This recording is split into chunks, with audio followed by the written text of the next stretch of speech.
Hello, you found the Texas Steampunk Connection, your source for all things steampunk in the great free state of Texas. We have adventures.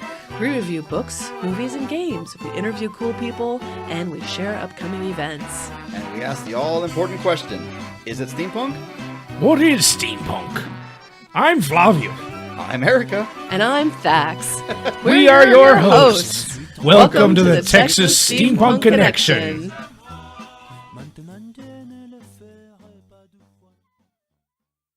Hello, you found Texas Steampunk Connection 3.0 Episode 2.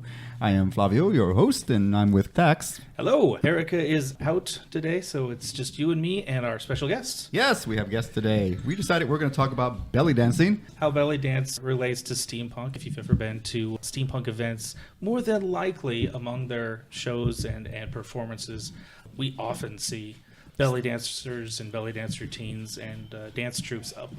Nearly every steampunk event I've gone to, there's been belly dancers. Steampunk November was was full of them. We recently had our steampunk shindig that was based around belly dancing, thanks to Lisa here. So we're going to introduce two belly dancers to you today. Lisa Lamar has already been mentioned. She was one of the producers of the steampunk shindig we had last November, and we talked about that at length on the show. And we also have Sabella, who is one of the performers here in the Austin area. She's part of the Joined at the Hip ATS belly dance troupe, and she's also worked with Lisa Lamar in her shows, and they're everywhere. And also part of our Austin Steampunk Society. Of course, yes. And Sabella, I know you've performed at Steampunk November for at least a couple of years that I've seen. Or is it just that 1 year, this year? Or last year? 2 years ago, I kind of got pulled up on stage by some dance friends that I knew and said, "Hey, come dance with us." You were in your Wild West costume, but they dragged you up anyway, and it was awesome. Belly dancing in boots and jeans, and then this year I was actually a guest dancer with one of the troops. I think that should be a new thing, sort of a boot scoot and belly dance shtick. Just, for the steampunk, for what's appropriate. Line dancing, belly dancing? I actually had one of those shows. You've done that? Yeah, we did. It was one of the past ones. We could do Debkey in boots and jeans and hats. That would be awesome. I'll have to take that into consideration for one of the shows for sure. Yeah, this started because we were brainstorming for topics, and Thax goes, what about belly dance and steampunk? It's like, how does that fit in? Yeah, I've never heard anybody really talk about it, but it's always there, possibly because belly dancers will come dance anywhere. There is that. Pretty much. Which I appreciate. Have costume, will travel. But I've heard some people argue that, the belly dance doesn't really fit into steampunk, or at least their view of steampunk, but other people seem to really enjoy it, and I found a lot of things. If steampunks like it, it becomes steampunk. Exactly. I wanted to get some other opinions and talk about belly dance more in depth, and how... Yeah, how do you guys put it into steampunk? But I guess we should start off with we normally ask our guests the questions. Right. We ask two questions. You guys can take your turns or decide who wants to answer first, but the questions are basically, how did you discover steampunk? And what is steampunk to you? Who wants to answer? Lisa? Go for it, Lisa. I think I probably, like most people, was attracted to the Renaissance fairs. And there's certainly a lot of belly dancing in the Renaissance fairs, and just really enjoyed everything involved with it, as far as the costuming, as far as the acting, as far as recreating different kinds of events of the past. And you see a lot of people there that were also dressed in steampunk attire. And of course, I love the costuming. As belly dancers, that's like such a huge part of the excitement of being able to dress up and play a different character and just really get into it. So that's pretty much, I think, how I discovered it. And, there's always a lot of movies that started kind of coming out around the same time. Even like Wild Wild West was popular for a while. And that is one of the more bigger ones out there that people know that they attach to steampunk. And I'm sure there's a lot of people that don't think it's a great movie, but it's a fun movie, and it kind of just put it out there. There's a lot of different famous things that kind of put events in people's faces and make them interested, and that may be their start. So that's kind of how I discovered it. And I just like with the Renaissance fairs, getting into the character and getting into the costuming, and really seeing how that can be incorporated with belly dancing and having fun and drinking and being merry. That's what it's all about, right? Makes perfect sense to me. Especially the drinking and being merry part. in costume. It's even better. Exactly.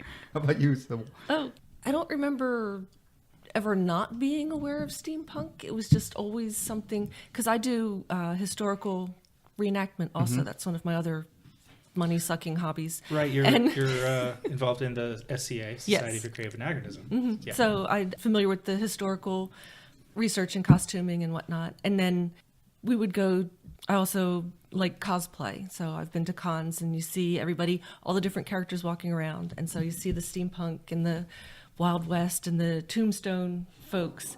And it's just a very sharp looking costume to me, the Victorian and the Old West and everything. It's very, the guys look really dapper and the ladies look really elegant, and it's like, ooh, that's really cool. I want to do that. So it went down the rabbit hole.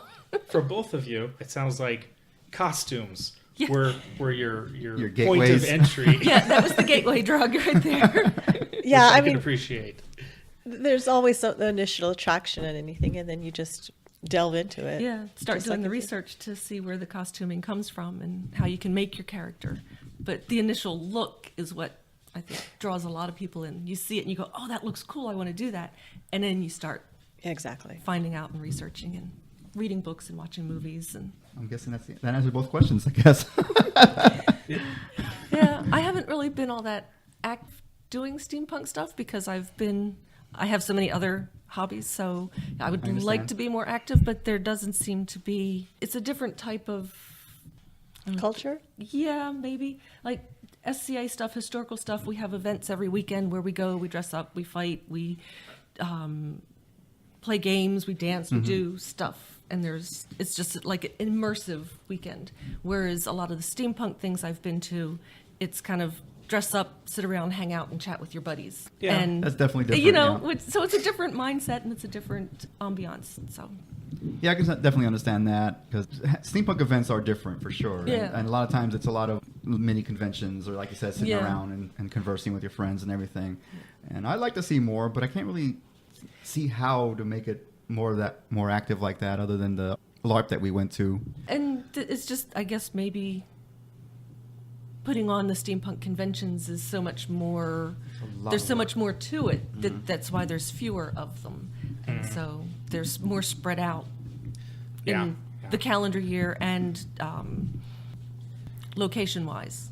You know. Although Lisa had a good deal with the shindig. That worked out really well. That was fun. Yeah, I was happy with that. Games and we did stuff. For the first time, I think it was pretty. I think it was pretty successful success, for the first time that we've had it. I mean, certainly always looking for ways to improve it, more activities, more entertainment, ways that people can be more involved and feel that they are coming for more than just being entertained, but also being a part of the actual event. And I believe it's definitely a step in the right direction. We were. I hope so. I was vending there. Thax helped you with all that, and I think it all worked out really well. Yeah, and let's not forget Scott. And Scott, yeah, He's Scott. not here, but sorry. Scott was the marketing arm more than anybody of that. Absolutely. But Very I much thought so. that was a tremendous success for the first year as a steampunk event. You've had many events before that have been pretty successful. They've been a lot smaller. I definitely want to hopefully have another steampunk event and make it each one hopefully more successful and bring more activities, like I said, and more people to the event and have something for everybody to do. So I guess to bring it back around to the topic, you basically, you put on belly dance events. That was what you were doing originally. Right. Then suddenly one day we saw online, you said steampunk.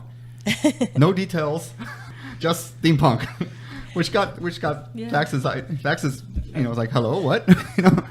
So basically belly dancing, and you decided steampunk. So you're going to put the two together. Yeah. Question for each of you: how do you cross your steampunk interests with your belly dance knowledge and that hobby? Where do those collide, and how does that fit together for you? For me, it's the music, because.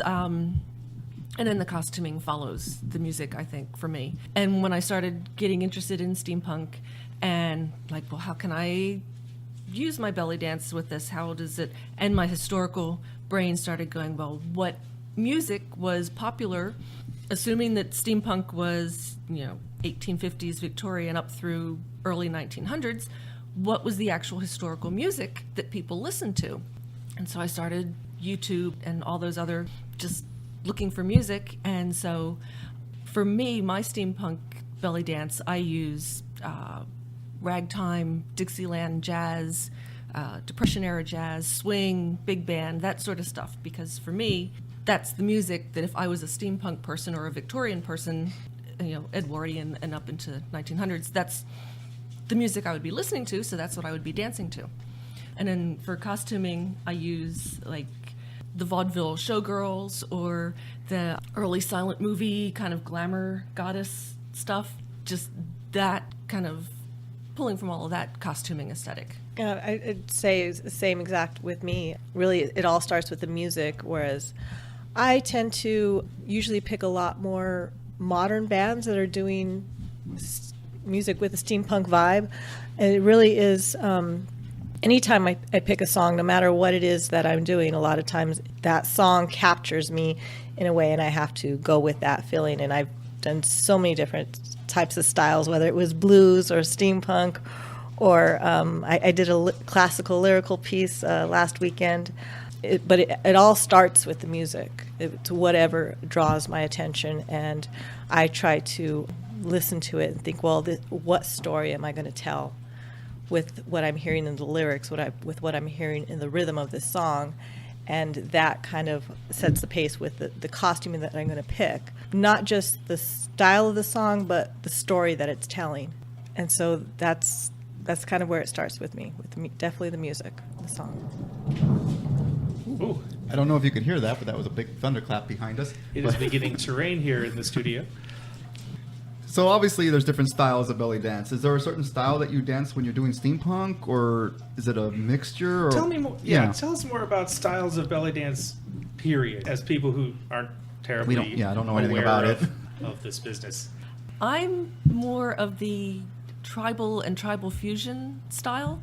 There's sort of there's the big umbrella of belly dance, and then within belly dance there's probably half the people do a cabaret style, which would be Turkish or Egyptian or Lebanese or American cabaret, which is the music that most people associate with belly dancing, the Middle Eastern music. Okay. Yeah. And the costumes, the beaded bras and the hip belts with all the rhinestones and fancy beads and silk or chiffon, just the really glamorous costuming is more the cabaret side. And then the tribal and tribal fusion side is more of the folkloric and ethnic jewelry and fabrics and that sort of look. And kind of a more earthy dance style as opposed to a more graceful. I think cabaret to me just looks very lovely and graceful and elegant, and tribal stuff kind of. Yeah, tribal to me seems like it has a lot more with the types of materials and skirts. It's going to be a lot more like it's Indian heavier. style, African style, Yeah. the heavy prints, and sometimes you see the turbans and the big chunky jewelry.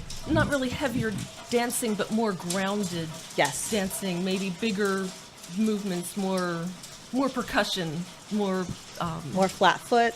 yeah. There's a lot of that too. Yeah. Absolutely. And then there's all the fusion styles of dance that pull from cabaret and tribal, and then they also bring in Bollywood and flamenco and different Indian temple dances and ballet and modern dance. That it's a huge. There's so many different sub-genres and things going on that you really can't pull any one of them out and go, this is belly dance. But it's not for lack of trying. We were talking before the show started that it is coming down. It's hailing. Yeah. That there's some debate in belly dance circles as to what qualifies as proper or traditional and what is I don't know, not appropriate or not kosher. Yeah, there are some circles who want to, I guess, I don't want to say purify, but they want to say this is belly dance and all the rest of it is just crazy stuff. I'm one of the crazy people that does all the different stuff, so I'm not.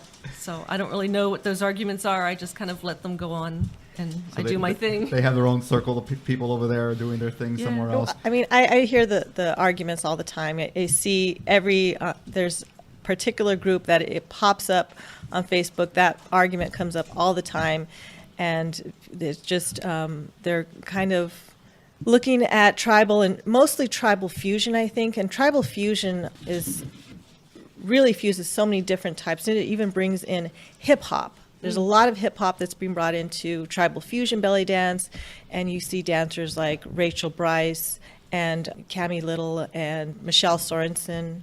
I think her last name has recently changed. I'm sad to say I don't know any of these people. And we're looking them up, obviously. They're phenomenal dancers, and they bring a lot of hip hop. They bring a lot of different other styles of dance, and I think the belly dance community that is more set in stone, traditional style, Egyptian style, Raksharki, they are looking at this group and saying this is not what belly dance is, and they snub you guys or something, or absolutely. And I think to say that one particular style has been this way for so long it's not exactly correct, because we've brought Egyptian style has brought so many different elements of, like we were saying before, American ballet has been brought into it. You see some flamenco moves that are being brought into it. Mahmoud Reda was a very popular Egyptian belly dancer who brought a lot of what you're seeing with ballet moves, with arabesques and long sweepy movements that weren't there when, initially. Mm-hmm. So belly dance continues to evolve, and it uses other types of movements, and it needs to in a lot of ways. It sounds like a lot of things do that. They evolve, they change, they never stay the same. Because if you stay the same, basically you become stagnant kind of thing, and you don't want that. You definitely don't want that. What strikes me is how similar those attitudes and arguments are to, and I'm not putting anybody down, but the SCA. I've met people like that. Even in the steampunk community sometimes. Steampunk community, you're not. Yeah. There's always you're too diesel punk. Yeah. Or Star Wars nerds. Original canon versus new stuff or fan stuff. Everybody. All the way to the French language. It's like, can't have new words. It's not French.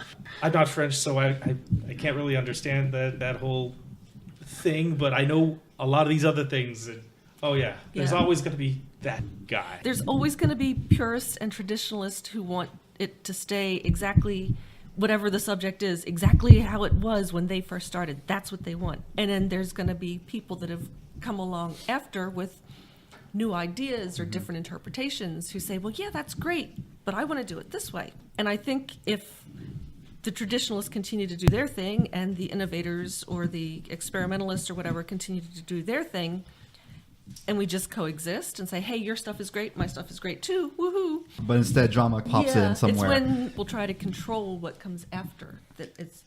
That's why I'm glad that you guys are here and we can have this conversation rather than have people suggest that, belly dance isn't steampunk. It doesn't fit in the steampunk genre of what we're doing.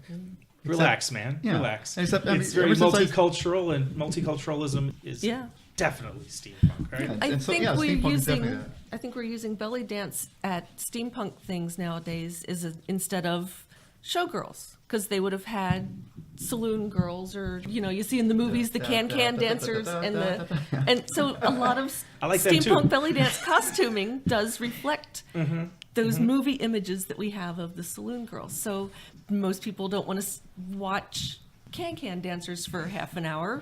So belly dancing really is more and tiring to watch too. So there's just a lot more visual interest to me as a belly dancer in belly dancing in those type of costumes. Well, dance is dance. Yeah. You take any type of thing and you're going to incorporate some form of dance, and dance at its heart is just about expressing yourself and being happy and enjoying the moment. So that's all I have to say about that, I guess. I think I saw a lot of that at Steampunk November. The performers there that obviously did a lot of what I assume is more traditional styles of belly dance, but they also intentionally seemed to pull in a lot of cabaret and vaudeville style.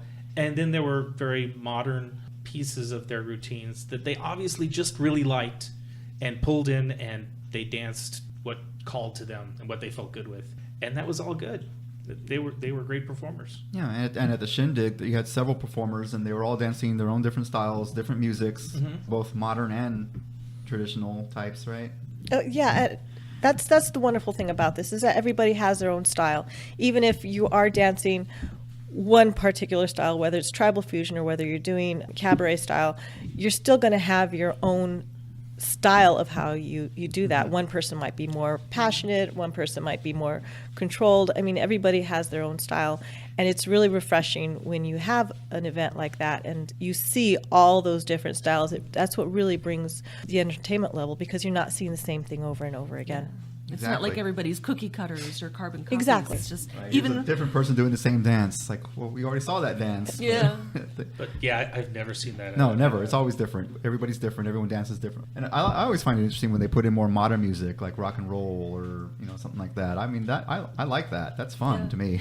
I do events like that too. I have one coming up in April. That's Awesome. the Dark and Twisted Belly Dance Show.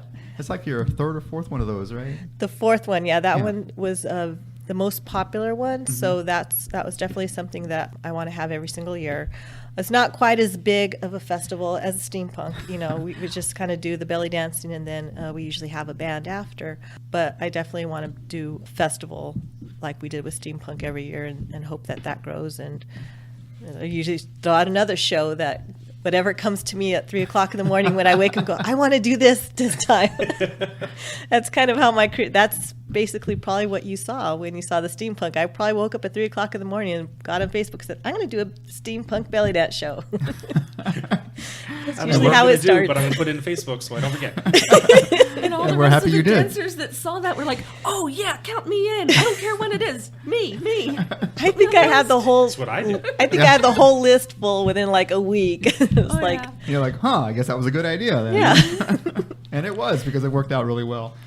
Like I said, even Dax was like, oh, me, I want in. It's like, even he wasn't a dancer, but There's no description to this event, and I want to know more. Yes. Yeah, I was definitely really grateful that I had help putting everything together, and I'm always welcome. There's more people that can be added to the event that want to give their ideas and make it more successful. The better for everybody. Definitely. Better for the community. That's what definitely made it a slightly bigger event, because you did have helpers jump in, like Thax and Scott. And all the vendors. And all the vendors. Yeah, everybody. It was like, anyway, I can't say enough about it. I liked it a lot. It was a good event.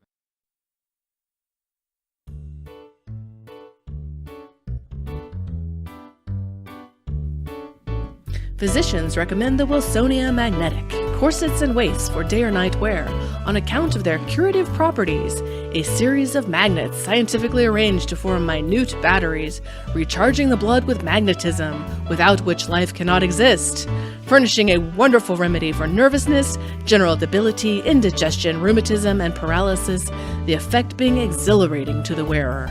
Get the genuine, price $3 and $12 per pair, abdominal $15. We will send either style on receipt of price, which amount will be returned if not as represented. Send for descriptive catalog with testimonials of marvelous cures. Thompson, Langdon and Company, New York, sole manufacturers.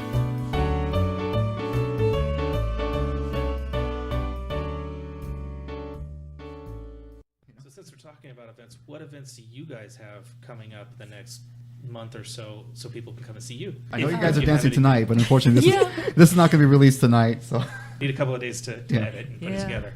Well, like they How said, does that work? Do people just call you, hey, we're having a belly dance and we've got a slot. Would you like to come? Or do you find out about them and reach out to people?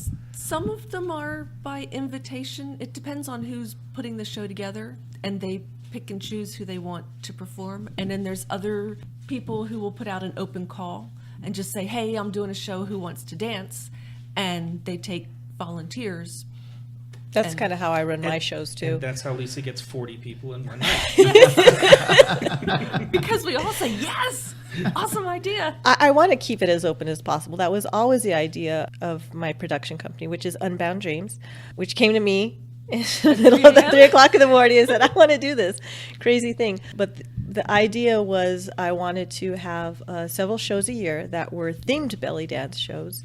So I try to change them up, except, the Dark and Twisted, which was the most popular one, and hopefully the steampunk one will stay. And I will probably throw out one or two, whether it's going to be blues or movie cinema or just whatever I feel like doing at the particular time. We always try to have tickets or donations to try to give back to the community and find some sort of cause I want to help out at that particular time. We've helped out a lot of different people. We had one event that we talked about, the Wild Western show that I did. That was really fun. We were able to raise $800 for a single mom who I think she was at stage 2 cancer, breast cancer. Oh, wow. We had a lot of people come out for that.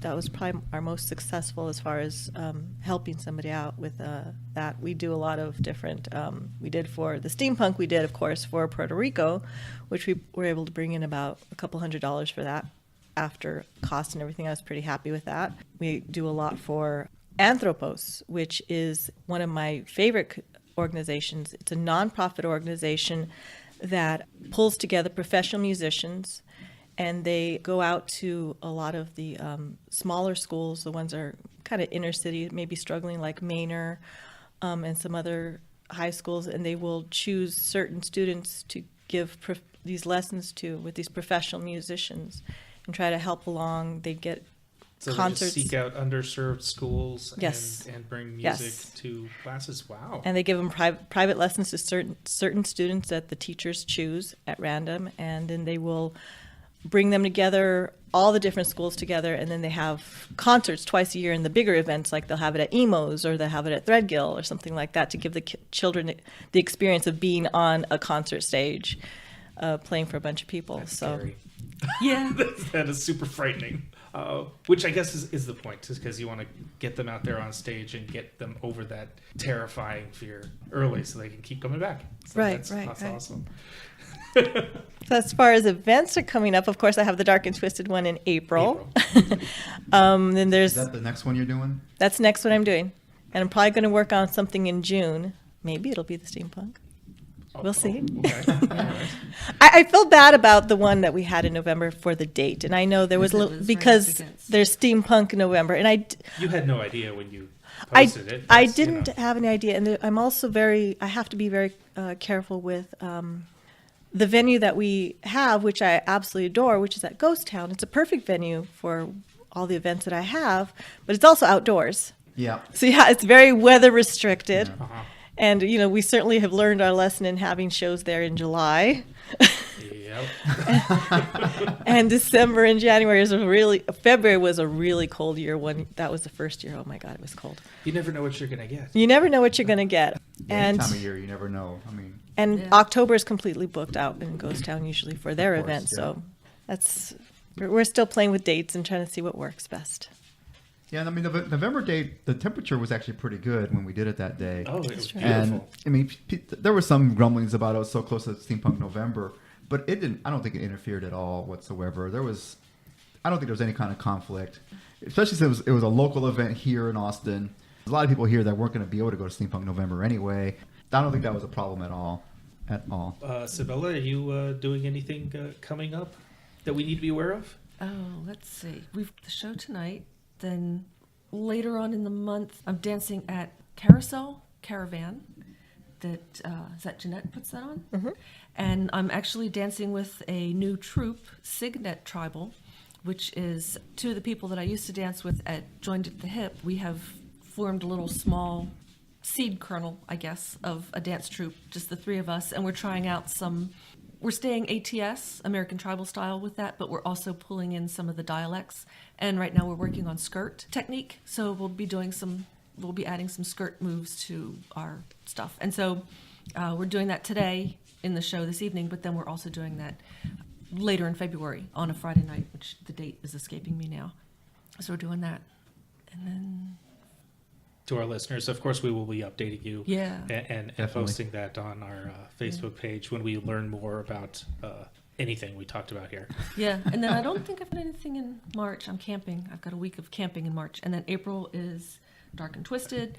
And there's also the Houston Gulf Coast Rocks. Oh, yeah. That's not what it's called. No, it's something else now. They've changed the name, and I think I've got a conflict that I'm not going to that. And then, I don't know. Of course, I tend Sherwood's to always plan- going on. Yeah, Sherwood. There's is always big. lots of belly dancing over at Sherwood. I will actually be guest dancing at Sherwood in April, the third weekend. That's Sherwood Forest Renaissance Fair. Yes, You're referring on the to. pirate stage. Ooh. I'm very That's the excited stage I about that. started at. Yes, that's helped build that stage. Yeah. Nice. And Sherwood Forest Fair is running for like 2 months now. Is that correct? 8 weeks, I believe. It's yeah. March and April, Yeah. and I they- think that's they've a lot. expanded their weeks. Mm-hmm. I didn't know that. They shifted it to later because Because it the used to be beginning is February, cold March. and rainy. Mm-hmm. Yeah, and so now that it's has- March and April. So it's just running slipshod right over Scarborough Fair. I don't That's think gotta that- be Yeah. I don't think there's any conflict really. I mean, they're two different fairs, and they're so far apart from each other physically. You know. No. Vendors. Oh yeah, that's both right. of those Well, for the fairs. vendors, yeah, that's true. I was talking about for visitors. Performing And the- acts too. Right. Anybody who's trying to work both of those Yeah, fairs, okay. it's You have to killer. pick and choose. Yeah, okay. For vendors and workers, okay. I was thinking visitors personally. Sort of one of those things where Renaissance fairs are so popular right now that they're popping up all over the place, and you can't. There is Yeah. no place on the calendar that you can put that doesn't have a conflict with something else that's going on, and we have that with dance stuff too, because pretty much in Austin, every Friday and Saturday night there's shows and things and stuff. And if you want to have a show and not step on anybody's toes, it's almost impossible. Yeah, good luck. Yeah. Somebody's going to be offended or upset or left out or just, and we try to minimize that, but it's just, there's so much going on that you can't. Yeah, I can see that being a problem for the performers. Like, do I dance here? Do I dance there? Why are you putting on a show when I'm putting on a show at the same time? Mm-hmm. But when you look at it from the people who want to go see it, they have plenty of options now. Yeah. Well, the nice thing also about having that happen is we have every single Saturday, we have certain shows, long-running shows that are going on. And most of the people that are running those shows do a really good job of sending out emails and asking, their performers. So everybody's rotated. Whenever you go to, if you go to a show like there's the Rockstar show in Round Rock, I think that's the second Saturday of every month. Last night. You're not going to see the same dancers that you saw the month before. And so if that's what the one show that you like to go to, especially if you're in Round Rock, well, you can expect to see different performers every time you go. And that seems to be with every single one. So it's great for both. It's great for the audience because you're getting different performers. It's also great for the performers because you have different places that you're performing at every single month. So you might be at Rockstar one month doing the Round Rock show. You might be a Z Helene show at Kick Butt at the end of the month doing that one the following month. Yeah. So you have Carousel. lots of variety. Yeah, see, I'm already hearing about shows I never even heard of, like this Rockstar show in Round Rock. What is that? Where is this? Yeah, it's at Star Coffee. Star Coffee. The second Saturday every month. Okay. I think dancing starts about 7:30, and then third Saturday Is is Carousel. At the Carousel Lounge, Carousel Caravan, and that's 8 to 9. Usually on the third Saturday, but depending, because the venue sometimes has other events that they get Right. bumped. And then usually the last Saturday of every month at Kick Butt Coffee, Z Helene has a improv show, which is all live drumming and Yep. dancers. I think And we went to one of those Yeah. shows. Yeah. Yeah. And you never know what you're going to get. Right. That's always like With that that. one. Kick Butt Coffee just doesn't seem like a place you would expect something like that to happen there, because it's a coffee house. Oh wait, there's a stage, and they're gonna have this belly dancing, and They have a lot of shows, a lot of bands there. yeah, we saw a couple bands there not long ago as well. And there's also the first Saturday too, which is Bahia's Girls Night Out. But that's Ladies' Night Out. that is just for girls. Sorry, Oh, sorry fine. guys. Okay. Yeah, that's sort of there's a little show and then a little mini dance lesson, and she has a couple of vendors sometimes, or henna, and there's snacks and drinks, and it's just a social hangout and real low key. If you're interested in dancing but you're not quite sure, you can go and maybe take a lesson and Put a toe in. yeah, put a See how toe it in. feels. Yeah. All right. Well, I think this has been great. I'm going to wrap this up. Sure. I'd like to thank you both for coming out and being on the show. Thank you for having Sibylla us. and Lisa Lamar. If you want to be contacted, where can people contact you? your Unbound Dreams Productions, or if you want to It dance has a somewhere. Facebook page. I'm gonna That's true. Yeah, post it does. Okay. Facebook is always the best way to Facebook, find me. yep. It pops up anywhere.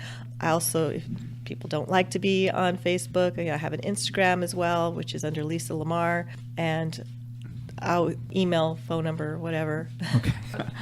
No problem. This is not very hard to get a hold of me. Not very I may not hard. always respond in a very timely manner, but I will usually, eventually. Isabella, do you have a professional page or point of No, contact? I'm an amateur.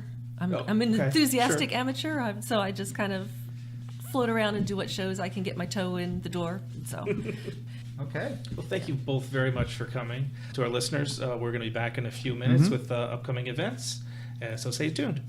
We've just discovered a very rare bit of audio from former Prime Minister Winston Churchill. Let's have a listen.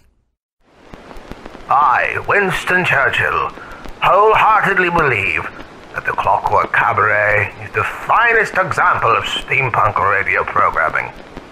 Never before have I heard anything quite so marvelous, and I doubt I shall ever hear anything like it again. Calpurnia, continue on your journey, broadcasting your marvelous music, and sail on to glory. If you would like to find out more about this program, please check out clockworkcabaret.com or clockworkcabaret.podbean.com or follow us on Twitter at Clockwork Cabaret. That's CLOCKWRK Cabaret.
His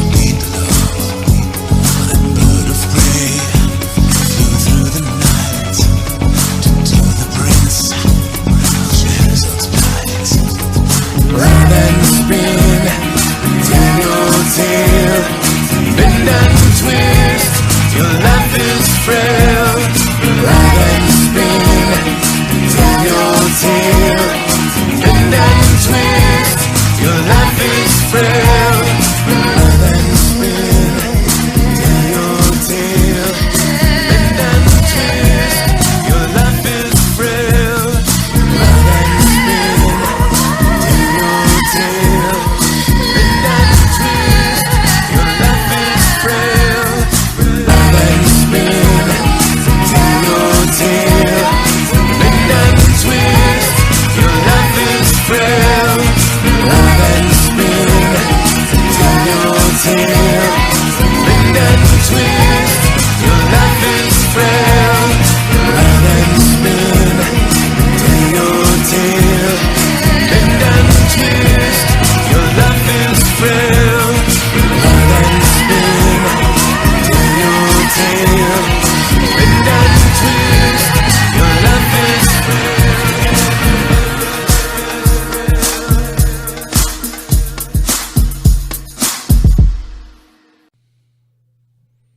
All right, we just listened to Abney Park, Scheherazade from their Circus at the End of the World album. Shalalazaz? I thought that was really appropriate for the belly dance style it had and the show today. Now it's time to talk about the upcoming events. Right. We're going to start off with February 17th.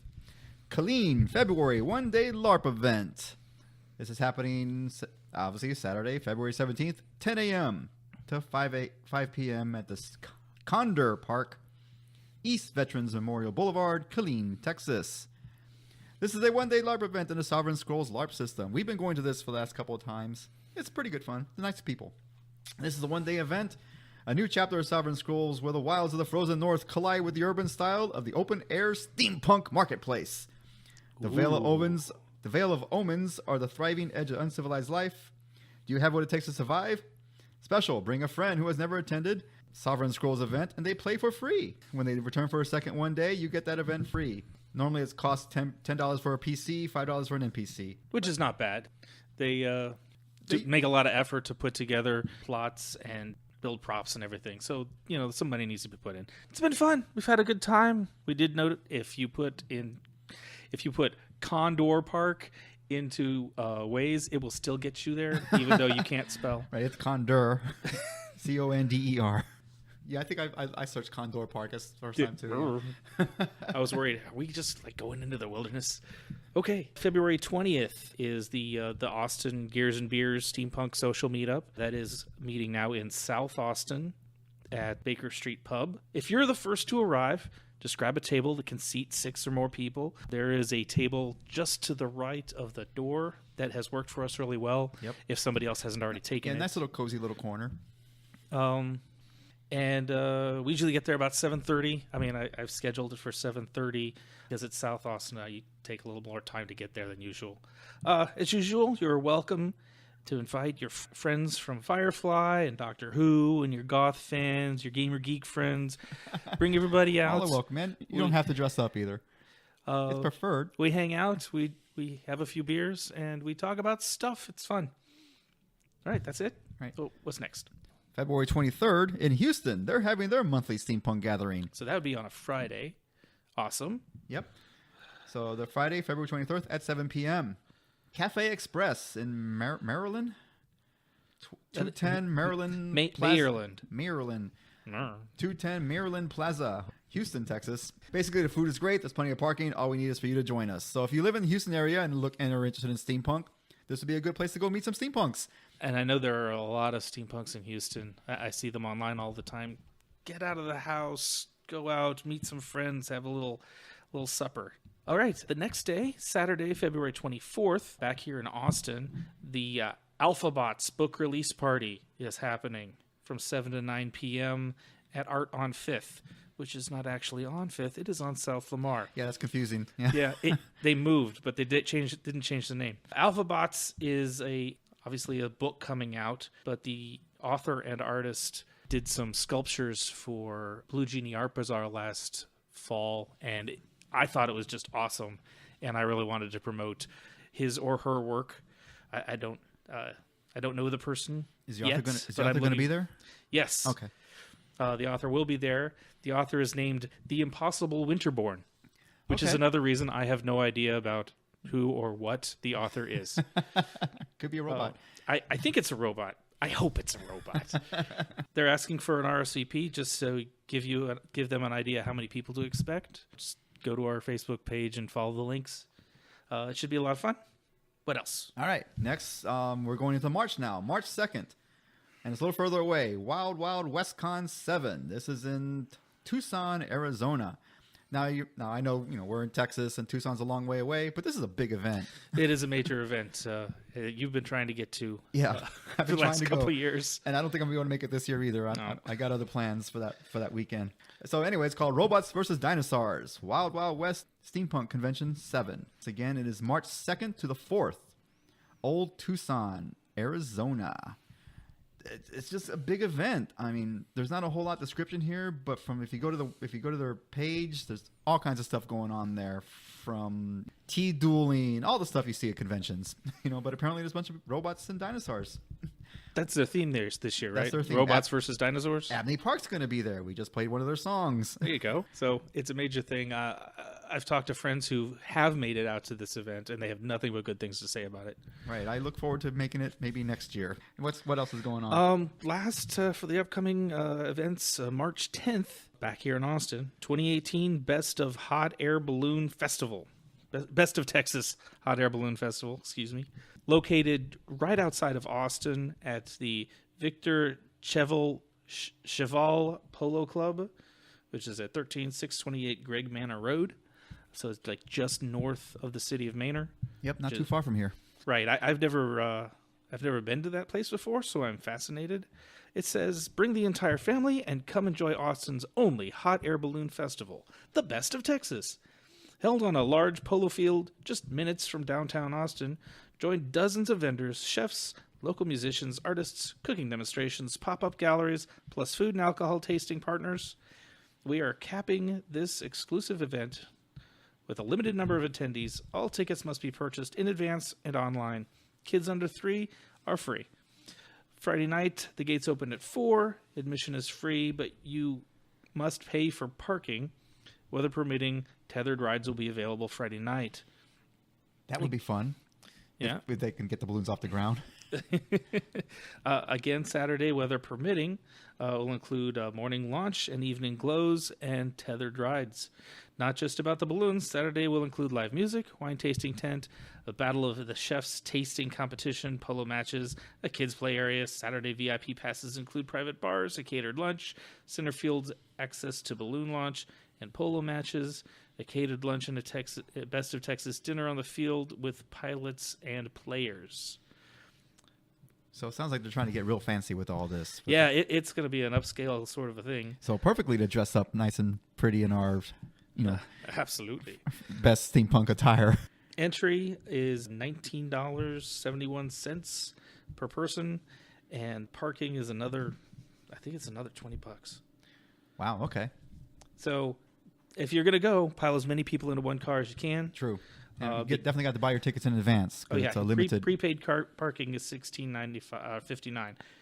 So you want to maximize your people in cars to save yourself some money. Should be a lot of fun. I don't know what the tethered rides are going to cost, or if they're going to happen based on the weather, because you just never know. Yeah, that's true. We've been to several balloon festivals, and I've never once seen a balloon take off. Yet to see one leave the ground. It's always too windy or something. Mm-hmm. Although when I went to the one in Kyle, they at least blew up the balloons. Right? They didn't go off. They didn't get off the ground, but they blew them up. They did a glow. Mm-hmm. I think they might have taken off in the morning, but I wasn't there for the morning. But yeah, balloon festivals are pretty fun. And whenever we've gone to a couple dressed up, and people they enjoy it. We've had a really good response from people when we go out dressed in our silly garb. So by all means, go in steampunk. Let us know you're going so we can look for you. Yeah, definitely. I think that's everything that's going on. That's everything for the next month. Yep. So you can plan your schedule accordingly and have a great time. Mm-hmm. Let us know what you did or what you liked about the show. By all means, leave us a message here on Facebook or Instagram. Or, not Instagram. No, not Twitter. On Instagram. Twitter. Where else are we? Should I start an Instagram? I don't understand. No, I don't think we could keep up. Okay. Yes, but for those of you who don't have Twitter or Facebook, but we do have an email address, which is texassteampunkconnection@gmail.com.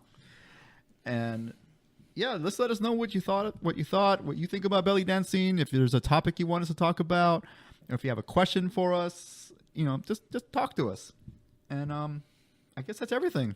That's it for the show. Yep. Thank you for tuning in. We really appreciate you listening every time we are able to get one of these out.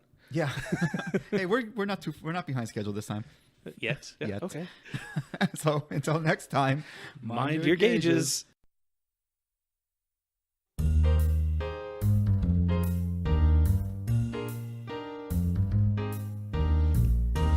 Fat, the enemy that is shortening your life, banished. How? With sanitized tapeworms, jar-packed. No diet, no baths, no exercise, no ill effects. Friends for a fair form. Easy to swallow.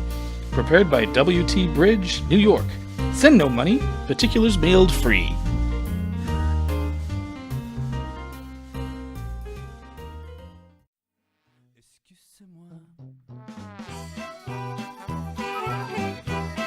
This has been the Texas Steampunk Connection, version 3.0. Opening and closing music by Tricyclo Circus Band, Excusez-moi.